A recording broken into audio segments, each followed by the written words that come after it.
marks the 2025 International Day of Persons with Disability, the call is for every resident to recommit to dignity, justice, and empathy. And people build a strong society where ability is defined not mobility, vision, or hearing, but by courage, creativity, and potential. I am Onyeka Ogolo, reporting for VOP TV.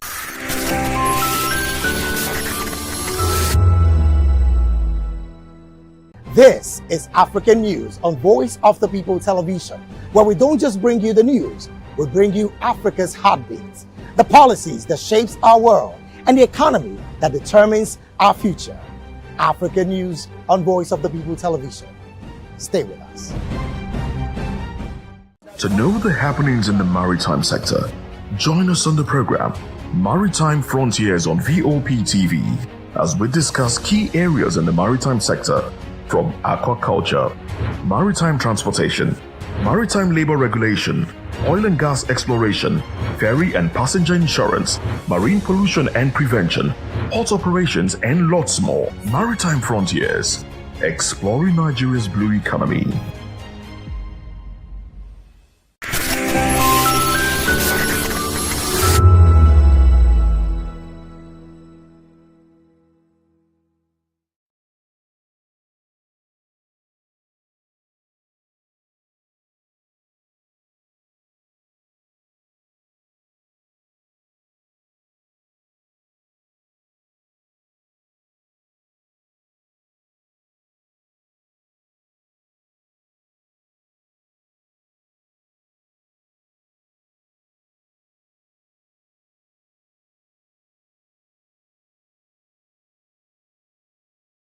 A voice for the people.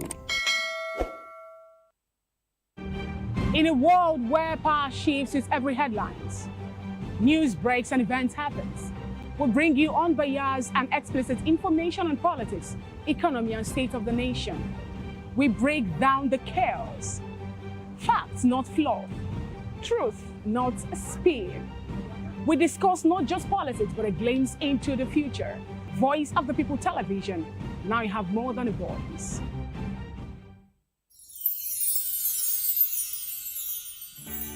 Whether you've been with us through the ups and downs or just joined us for this festive season, take a moment to cherish the moments you've made and look forward to making new ones on the horizon.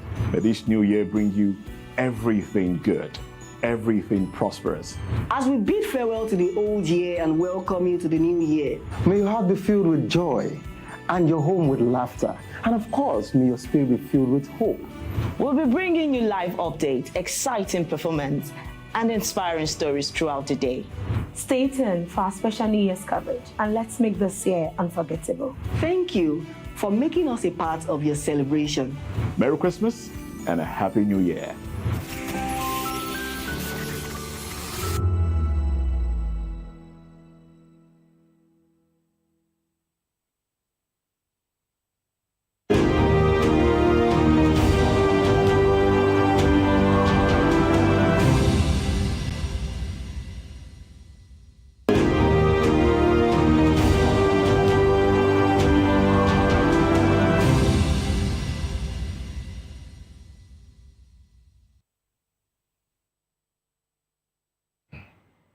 Hello Nigeria, happy Boxing Day to you, and I welcome you to another exciting episode of the Issues and Voice of the People television, and we bring you the most important and pressing issues shaping our nation today.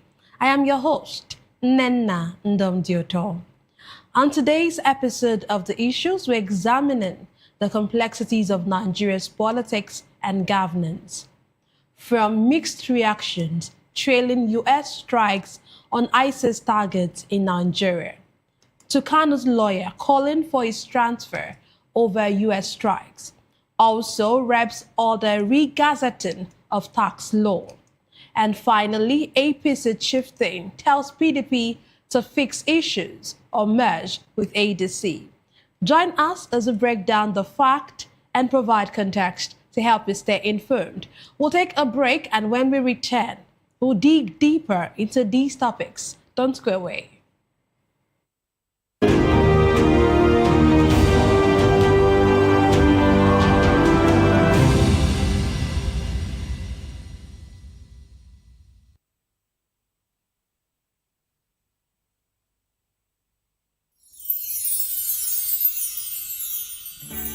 Whether you've been with us through the ups and downs or just joined us for this festive season, take a moment to cherish the moments you've made and look forward to making new ones on the horizon. May this new year bring you everything good, everything prosperous.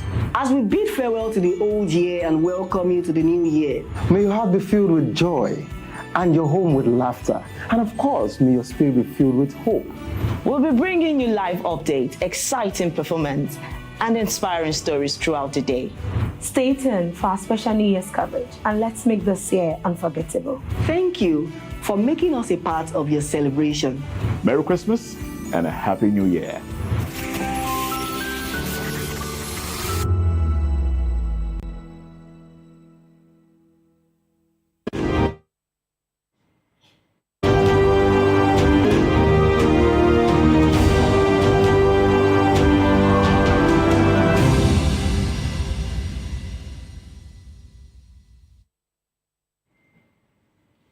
Glad to have you back. Let's dive straight into today's discussion.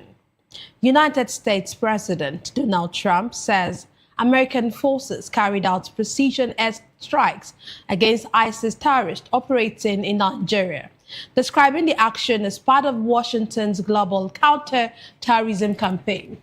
The federal government has confirmed the operation, stating that the operation was jointly executed and President Bola Tinubu had approved the strikes, and Nigerian security agencies provided intelligence support. In a statement, the government welcomed the development, describing it as what Nigeria has been hoping for, and reaffirmed its openness to global security partnerships to confront terrorism. However, the opposition People's Democratic Party has criticized the federal government for failing to announce the strikes before Trump's public disclosure, calling it a lapse in strategic communication and national sovereignty optics. Prominent Islamic cleric Sheikh Gumi also criticized the airstrikes, urging Nigeria to explore alternative international partners and warning against over-reliance on Western military intervention. Security experts, however, argue that the strikes send a strong deterrent signal to terrorist groups, forcing them to either surrender or face annihilation. Today, I'm delighted to be joined by two distinguished guests. Here in the studio, we have Elvis Elibihele, a political and public affairs analyst. Glad to have you join us. Every time I call your name, I always smile. I always smile because I remember the first time I pronounced it wrongly, but now it looks like I'm the one that owns the name now. Merry Christmas, Nina. Yeah, same to you, Merry sir. Christmas to our esteemed listeners, and thank you for another day. You're welcome, sir. Joining us virtually, we have Sunny Dada, a public affairs analyst and chairman, Civil Liberties Organization, River State. We hope he's going to get to join us later on in the show. So let me start with you, Elvis. How do you feel, or how did you feel when you woke up to this news about guns are blazing, about the airstrikes, by the United States? Yeah. In fact, I woke up in the midnight and saw that news break, and in fact, I was so happy. I was so elated. Wow. Yeah. We've been expecting it. Some of us have been expecting it. I don't know, but as for me, I've been expecting it. I mean, it's overdue. We need this. You see, we can't continue to deceive ourselves. We can't continue to, be saying the same thing all over. Oh, we are on top of the situation and we are going to get rid of them. No. It was obvious, and still very much obvious, that Nigeria government may not be able to succeed in fighting this terrorism. Not because we don't have the required personnel, the qualified personnel, not because Nigeria cannot actually handle it, because there is no political willpower. And again, most of those that are actually, perpetrating this terrorism on Nigerians are people who are dining and whining with the government. And as a result, the government are like helpless in doing what they are supposed to do. You understand, Nena?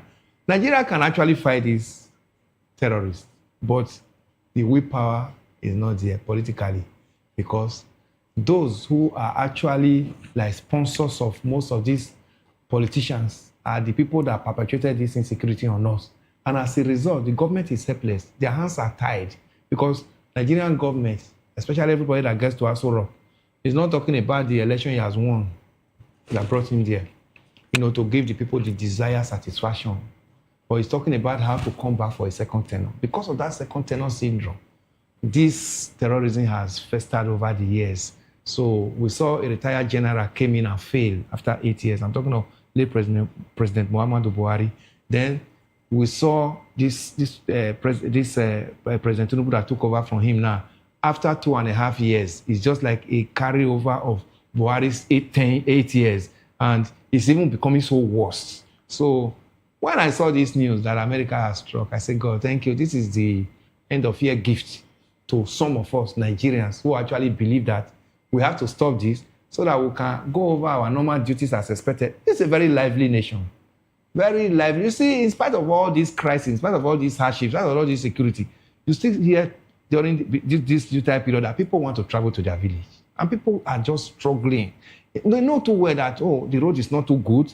But you still hear them saying paying 50,000, 70,000, 80,000 to travel to their village. We have this tradition of, bonding with our people, especially at the end of the year of this nature. But unfortunately, for some years now, this one that are doing it, we see them as, they have actually undertaken the kind of a suicide mission. Because after paying that 70,000, it's possible you'll be looking for 5 million, 10 million, 20 million to pay as ransom. That is if you do not even lose your life. And unfortunately, the people who actually need to do this don't have the means to fly.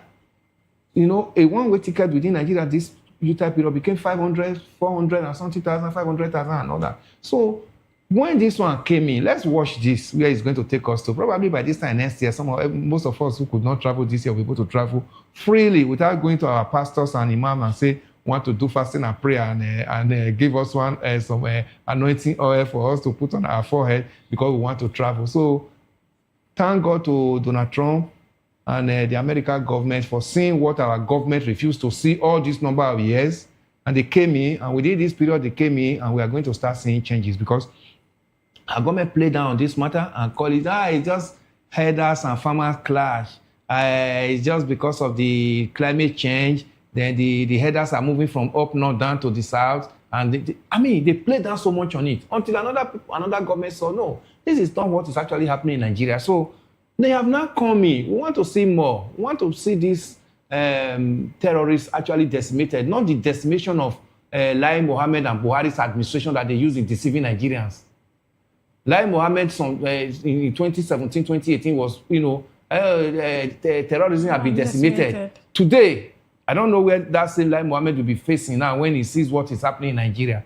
So we don't want that. And we know too well now that America has come in and some Western allied forces are coming in as well to support, we'll be seeing the truth. And this truth, Nigerians can actually handle them. Not the kind of deception that we got from 8 years of Buhari's administration, which Tinubu's government of these 2.5 years was almost copying before American government came in. Okay, I have a lot to still ask you about this, but let me move to our virtual guest, who I believe that is online now. Glad to have you join us, Sani Dada.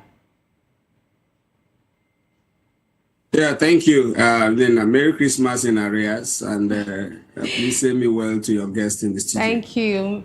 Merry Christmas to you, and of course, Happy Boxing Day. Okay, I don't know if you share the same view with my guest in the studio, who is saying this is like the best Christmas gift. And I think somebody else also said it online as well, that Nigeria just got the best Christmas gift they've gotten in years. Do you actually see these airstrikes as the best Christmas gift Nigerians have gotten?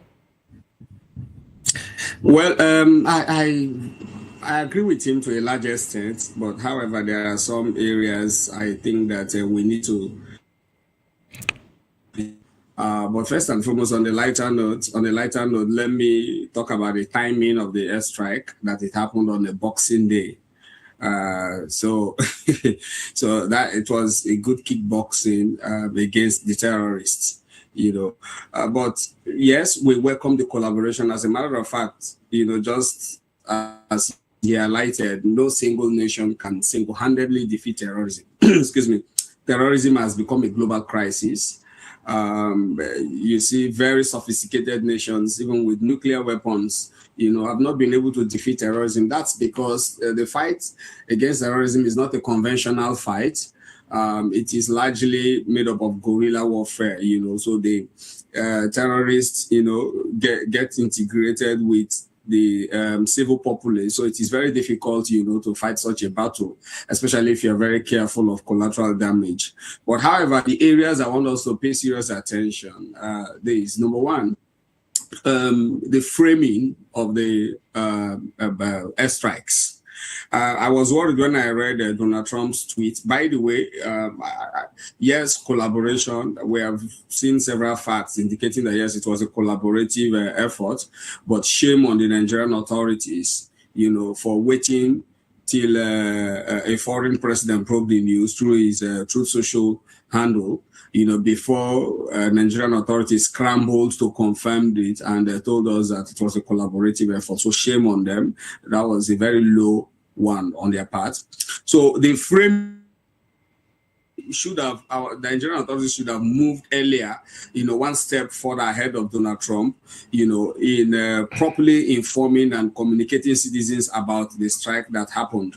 Because they couldn't move a step further, or because they couldn't move ahead, they allowed Donald Trump, to frame the strike in his usual Trumpian style. And what is his usual Trumpian style? Usually in his the way he framed things, he deploys hyperbole, he says things completely out of context, and in this case, he said the strike was targeted against ISIL, who were perpetrating atrocities against Christians in Nigeria. And that is what is partly contributing to the ongoing debate, especially largely in the North.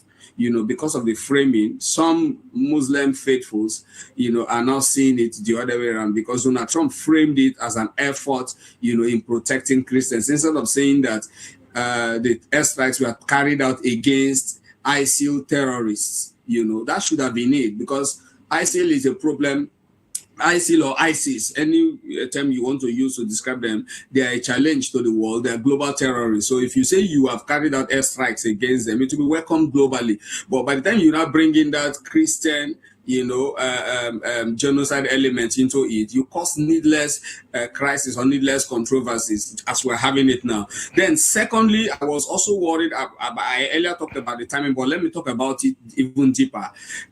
Netanyahu, the Prime Minister of Israel, talked about, alluded to the fact of Christian genocide yesterday in his Christmas message, and he made reference to Nigeria. Now, that message was delivered in the afternoon, and in the midnight, we saw the strike.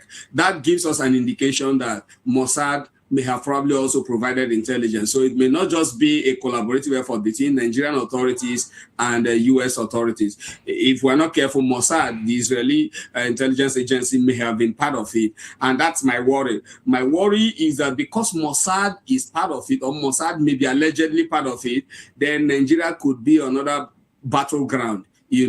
So, and that is why, I've been monitoring the performance of defense stocks since the strike happened. I've been monitoring performance of defense stocks since morning, and I noticed that defense stocks are going up. During the Palestinian and Iranian war with Israel, defense stocks, skyrocketed. And by the time they signed that historic agreement, we saw a lull, in the rise in the prices of the stocks. And immediately the strike happened, just go back to defense stocks, you notice the sharp difference 24 hours ago and right now as we are speaking. So I have been monitoring the stocks, and I am seeing a sharp rise. So the Nigerian government should, be very careful. They should watch out to ensure that, yes, the collaboration, and that is why we need to see a framework for that collaboration. We need to see clear guidelines, clear agreements between the Nigerian government and the U.S. government, so that when the U.S. is going beyond the framework, as citizens, we can, quickly, easily call them to order, tell them that, look, based on the framework, you are supposed to, this should be a red line, so it's very, very important. I know that they have had several meetings that may have culminated into these strikes, and I know that there are many more strikes, to come, because we are seeing the indicators already on ground, but we need to understand what are those parameters, what are the parameters set, for the strike. So we need to be very, very careful so that Nigeria does not become another battleground. Let me borrow a bit from your statement or your last statement about Nigeria becoming another battleground. While we were having the show yesterday and we're talking about the Netanyahu issue, one of the analysts who spoke actually made a statement. He said, if the U.S. congressman or if the U.S. Congress spoke about this genocide in Nigeria and Donald Trump is acting, and of course he's acting about it, and then if his friend, who is Netanyahu, speaks about it, it means there's going to be a bigger problem in Nigeria. And like you just alluded, you just said now, that it seems that there is a connection between, it might be that there's an intel from Israel that is actually communicating to all of this. But well, we hope that it will not become a battleground, like you said. But I want to ask you, the federal government has come out to say that there was collaboration. Do you think that there was actually a collaboration? Do you think our federal government really knew about this issue? Or is this just a way to save face? Because if they actually knew about it, like some persons are saying, they should have, and you also mentioned it, they should have probably sent a message even before Donald Trump. Earlier. Yes, earlier. So do you think that this is not just a way of them trying to save face? No, we have seen several indicators that show that there was actually a collaboration between, the two authorities. I read the statement from AFRICOM. I read the statement of Pete Hegseth, the Secretary of the Department of War. I've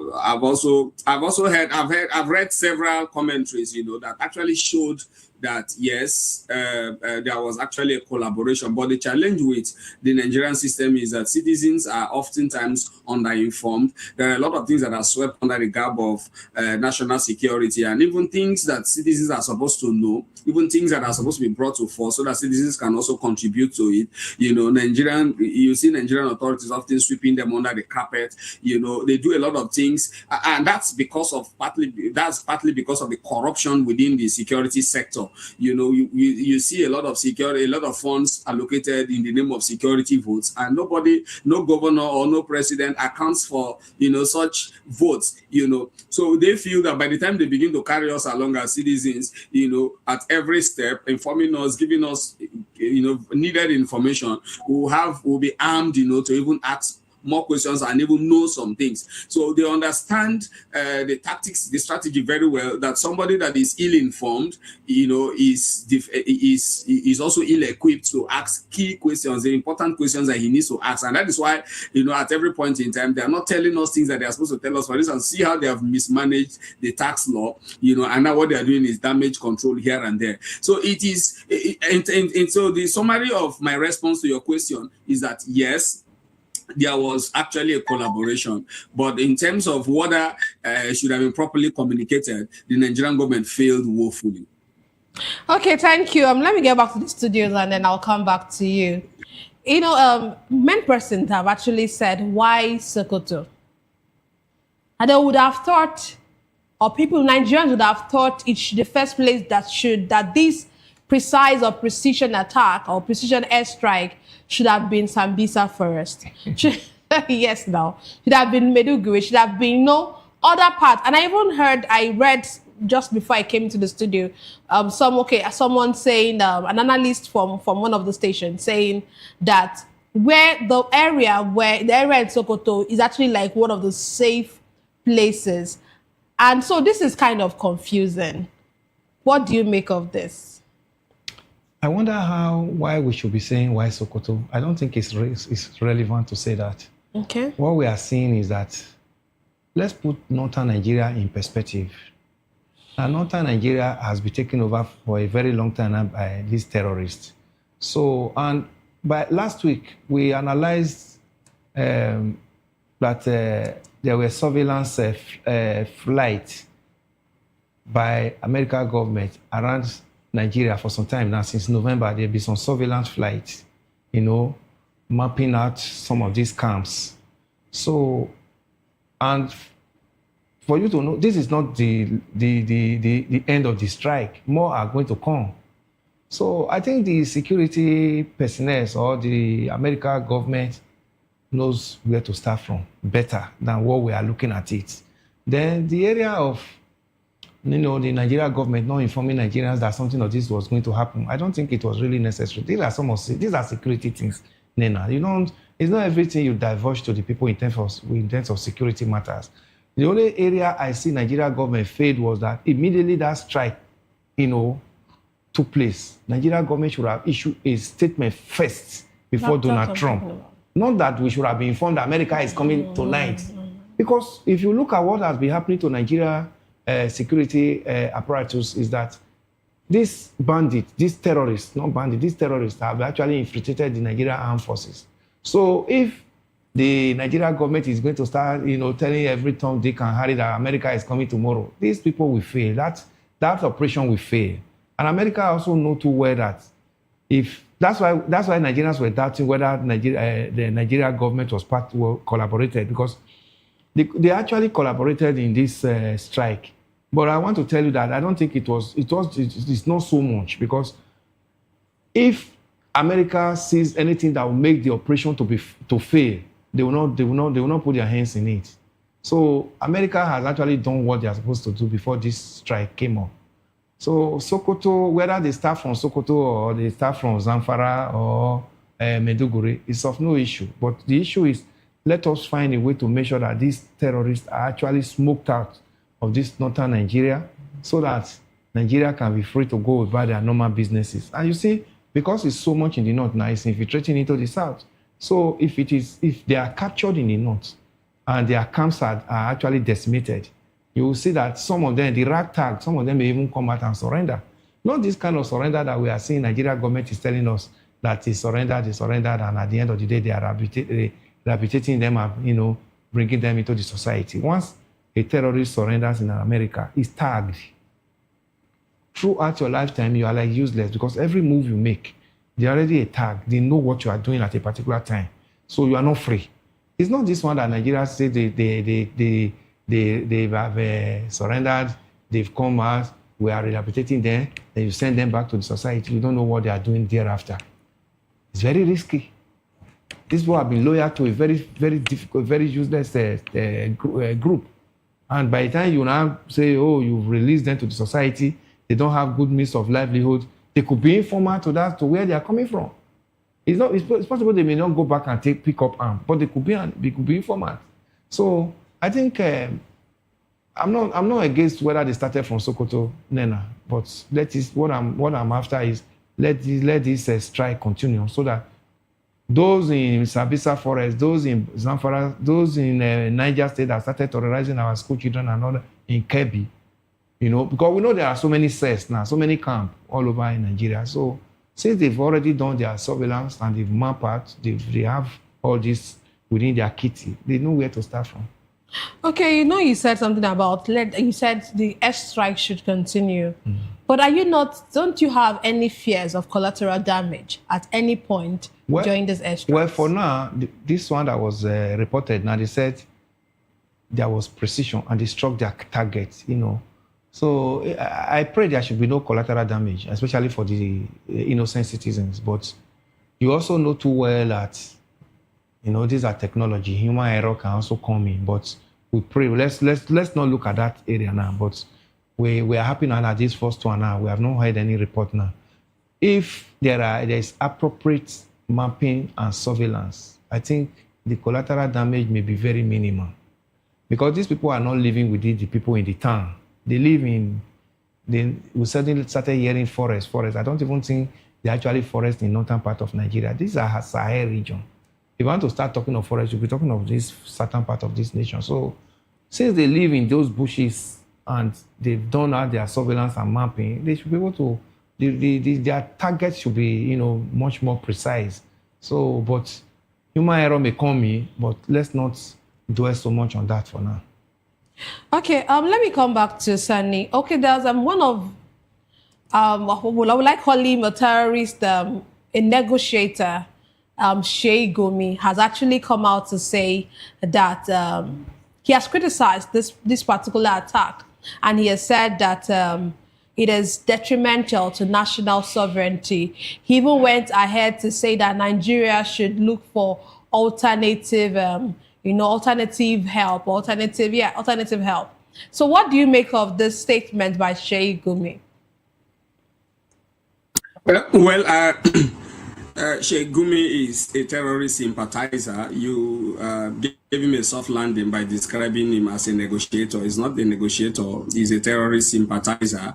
And in one of my submissions, I think I can't remember the particular interview I had with a particular station, I also cautioned the fact that as journalists and as media, we shouldn't be giving such people our platforms, so that we don't glorify, their positions and their ideologies. Because what Sheikh Gumi is saying, what Sheikh Gumi is doing is to spread the ideology of these terrorists, through his several interviews, several podcast appearances that he has been making, So in a country where things are very sane and normal, where institutions are very active and up to their game, the likes of Sheikh Gumi should be answering questions right now, either in the DSS cell or he should be with the the military security intelligence agency. So, but let's leave him. Let's not glorify him. Let's not use this platform to talk about him. The matter is bigger than him, but I think the Nigerian authorities should quickly swing into action and rein in on people like him, and including all those funders of terrorism in Nigeria. They keep saying that they have all of that. The other day we heard the United States government saying that there will be visa ban and all of that. I think we should go a step further by actually identifying these terrorists and arresting them, as soon as possible. Now, I quickly want to talk about the idea of information and the control, how the Nigerian government should have taken a step further, to first and foremost communicate the citizens. Nobody is saying that the Nigerian government should have come out to expose the plan regarding the strike. What we are saying is that as soon as the strike happened, Nigerian authorities should have been at the forefront to quickly break the news. If you do that, you have effectively taken control of the narrative. So even if Donald Trump later comes back to frame it in the manner he has done, we have been already informed by our own people, by our own government, So you take charge of the framing. In war psychology, framing is very, very important. Language use is very, very important. Structure of reportage is very, very important. And that is where the Nigerian government is lacking. I don't know why they have not employed or brought on board, people that understand what war psychology is, so that they will take over the narrative. And these terrorists, I tell you, they understand what war psychology is all about, and that is why once they kidnap, they do video and they put the video on social media. Once they behead somebody, you see, see their modus operandi. Once they behead, they do the video and they put the video out there. So it's very, very important that we take charge of the narrative, and so that we frame it in the manner that we want it to be framed.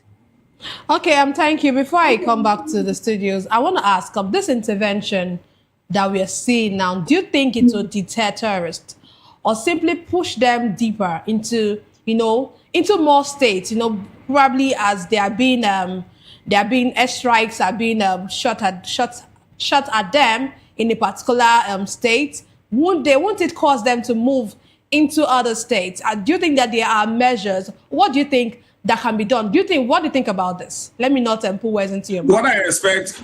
What I expect security agencies to do right now is to quickly beef up security across the neighboring states, because these terrorists are itinerant in nature. They move around. They don't stay at a certain location. Once the heat becomes so much on them, they move, across different locations. And because our borders are so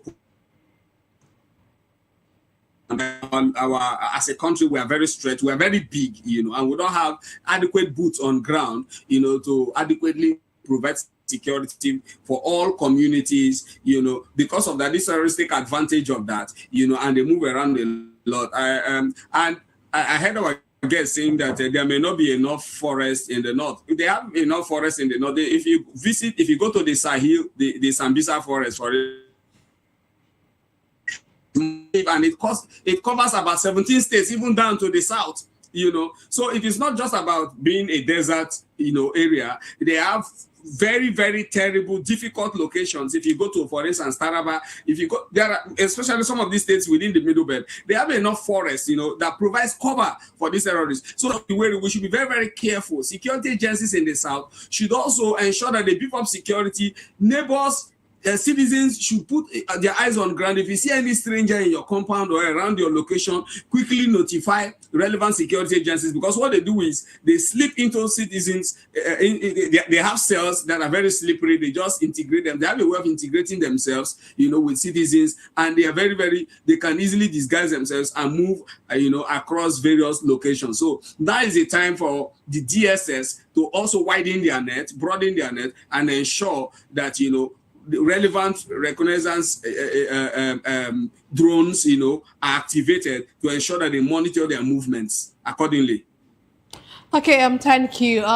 Let's move on. Meanwhile, the reported U.S. airstrikes have triggered fresh legal concerns surrounding the detention of separatist leader Nnamdi Kanu. Counsel to Nnamdi Kanu has raised alarm over his continued detention in Sokoto, arguing that recent U.S. airstrikes in parts of northern Nigeria have made the area unsafe. The lawyer urged authorities to urgently relocate Kanu, citing security risk arising from heightened military activity linked to counter-terrorism operations. Let me come to you first. Is this actually necessary? Why is this U.S. strikes bringing up renewed call for Kanu's transfer? Well, as lawyers, they try as much as possible to look for every opportunity to, make a case. For now, I think we've not reported, even the citizens of Sokoto, we've not reported any, skirmish movement since this strike. We've not heard that the people have started having issues concerning their security and all that. Sokoto has, even before I came into the studio this afternoon, I called a friend and he told me that everywhere is calm. They also woke up this morning to hear about this strike. It's not as if this strike was carried out in the town, in the cities. So if the Nnamdi Kanu lawyer is calling for his relocation, they've been on this matter for some time now, that it should be brought out of Sokoto down to maybe Abuja or any part of the southern states. I think they are just seeing this as an opportunity to make another move for his being taken out of Sokoto. But as it is, Nnamdi Kanu is in the hands of government, and since this government is in collaboration with what America is doing, to flush out the terrorists in Nigeria, and they began in Sokoto, I think the government must still be able to tell the intelligence system with the U.S.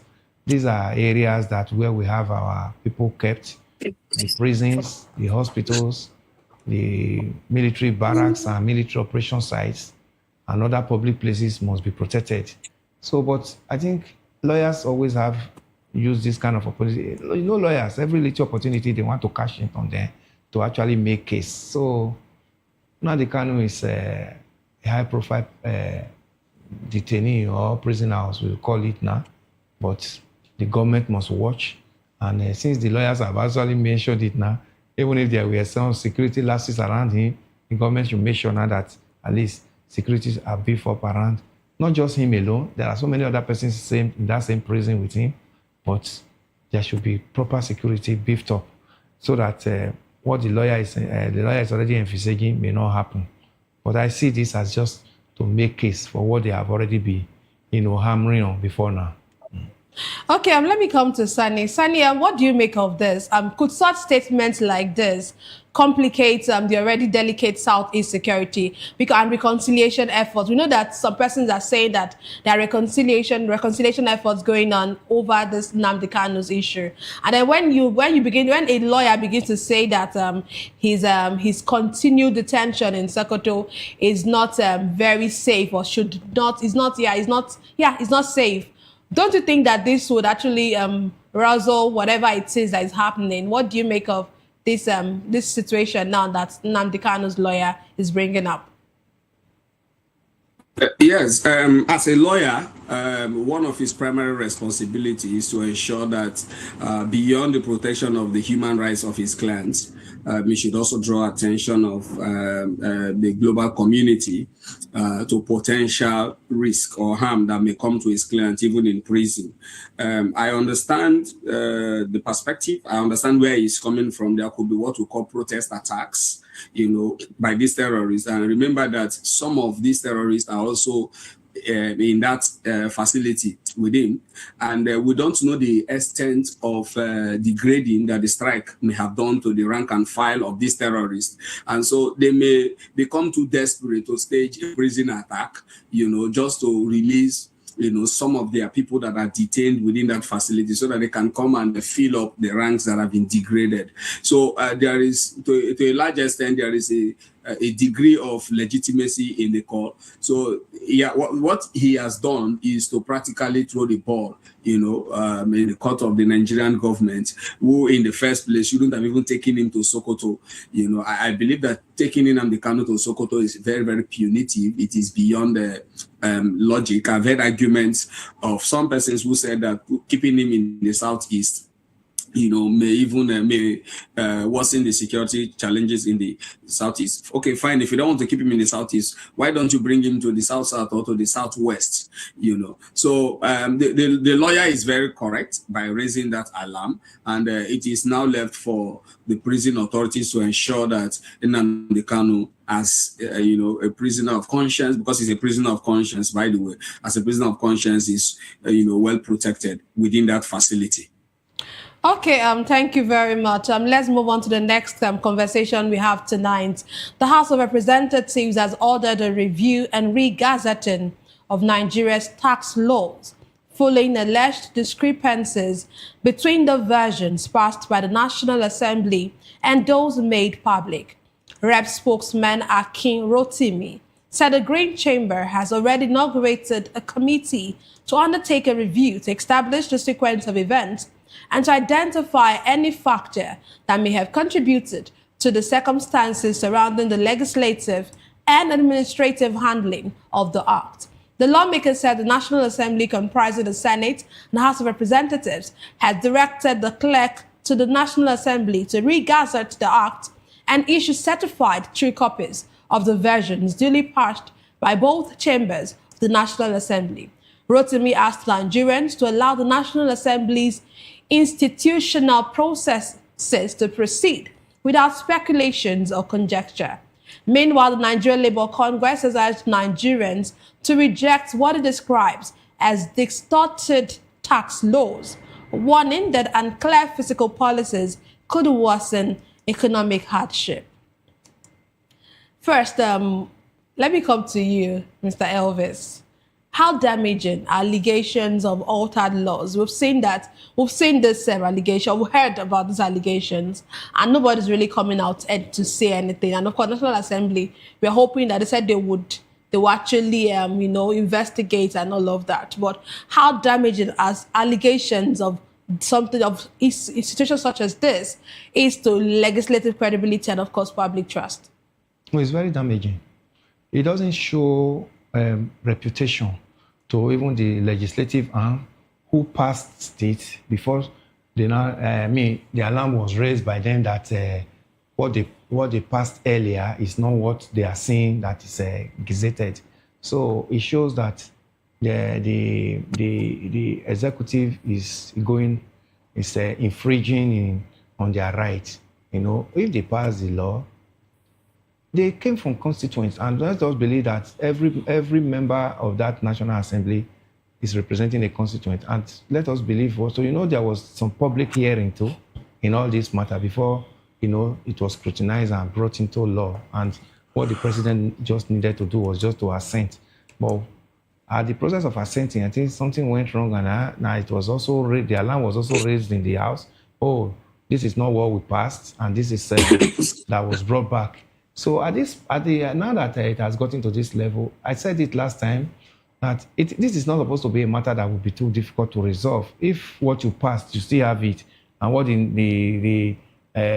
came back from the presidency that you said is altered, put them side by side and look at where the infractions are coming in and see how this one can be managed. Because you can pass a law and it gets to the executive, then the executive now begin to either remove from it or to function independently. No one should actually be like a headmaster to the other. So, but in Nigeria, we see that the executive was always like to, put the other arms of government in his pocket, though they allow it. So some from the utterances, some of them, at the beginning of this 10th assembly, when they said whatever bill that comes from the national, from the presidency, that they are going to, work on it with dispatch, accept it. So they allow it. But now that this one has come to the public glare, and this tax law is going to be on Nigerians come 2026, Nigerians deserve the best of it. Nigerians deserve to know that what the National Assembly agreed on, that had the calling of people made contributions. There were contributions from people on this. So it was not just that it came from them alone that has been altered. It's actually fixed and re-gazetted as it's supposed to be. So I think I support that, but it should be done in a transparent manner, because you can't call for people's opinion, and at the end of the day, we are seeing a different thing. We will not, and this one, Nigerians must not allow this to start happening from the executive. If the executive can start, acting as if they are the Lord, nobody can check them. It demeans the essence of democracy, where we have to talk of check and balances from the three arms of government. Okay, let me come to you, Sani. You know that the NLC has asked for a suspension of this tax law as a result of this alleged alterations, and of course, NBA as well too has also asked for suspension. Do you think that that should be? Are you also joining the call for the suspension of these tax laws? It's supposed to come on board by January, and we are seeing things such as the presidency has not really said they were going to suspend. They've not agreed to any suspension. What do you think? Do you think that this should be suspended, or you think the way they are going about it is the right way? My heart is pained. I am really struggling to really restrain myself because of some, words that ordinarily I should have used to describe, the actors that are involved in this. But what has happened is a clear indication that Nigeria is a banana republic. Nigeria is a banana republic. We are no longer operating a rule-based system. You can imagine if this had happened in the UK. By now, the Prime Minister will be tendering his resignation. By now. If he does not resign, I assure you that certain ministers would have been kicked out of office. Certain ministers would have been kicked out of office. If the Prime Minister doesn't resign, I assure you that the Parliament would have commenced impeachment against the Prime Minister. The National Assembly members should just come home and rest. Let us shut down that institution. Those people don't know what they are doing. You passed a law, the president signed the law, signed it and gazetted it, and the executive has a temerity to change some clauses in that law, and you got wind of it. You are just shouting, just thinking. You are saying you want to re-gazette. You don't even have the powers to re-gazette. Yes, you don't even have. They don't even have the powers to re-gazette. The best they can do is to repeal it. Repeal it, then look at it again, represent it to the executive for assent. That's what they should have done. They don't even have. I am expecting, legal fireworks based on this re-gazetting thing they are talking about. Lawyers have said it that they don't have the powers to re-gazette. You know why? Because it has, in the eye of the law, whether we like it or not, right now, that is a law. It's an existing law. It has come into effect. It has come into effect. So it clearly shows that these people don't even know what they are doing, and they have lawyers among them. They have senior advocates of Nigeria among them. They can't, toothless bulldogs. They can't hold the executive. They can't ask the executive to come and explain. They should invite the red chamber to the red chambers to come and explain in a joint sitting, to come and explain to them what happened. What happened? The president should have sacked the Minister of Information, because it is that ministry that is in charge. They are the official government printers. They are the official government printers. Okay. So they should have sacked, the president should have sacked the Minister of Information even right now, if indeed the president is claiming innocent. Okay. Okay, thank you very much, Sunny. The National Assembly passes a law, a bill into law, you give your assent, and you went back and you changed some clauses and you gazetted it. Oh, wow. God, this country is finished. Citizens should rise up. Okay, Sunny is asking citizens to rise up. Ordinarily, should ordinarily put citizens on the streets. Thank you. I can see how passionate your response is to this particular question. And many Nigerians share your view. And I'm sure even guests in the studio also shares your view. But anyways, it is Boxing Day. So before we go, on a lighter note, let's put aside the tax reform to start whatever, maybe in January or whatever they want us or the USS strike. Yes. On a lighter note, before we go, let me start with you, because he's still upset. Let me start with you. At what age did you get to know? I asked my son this morning. I just wanted to ask him, so what do you think Boxing Day is? He said it's not when they box each other. I'm like, oh my God. I said, no, that's not what you mean. So at what age did you get to know the true meaning of Boxing Day? No, I knew quite early then because I was opportune to attend a Catholic school, secondary school. Actually, I attended an Association Catholic College, Irua.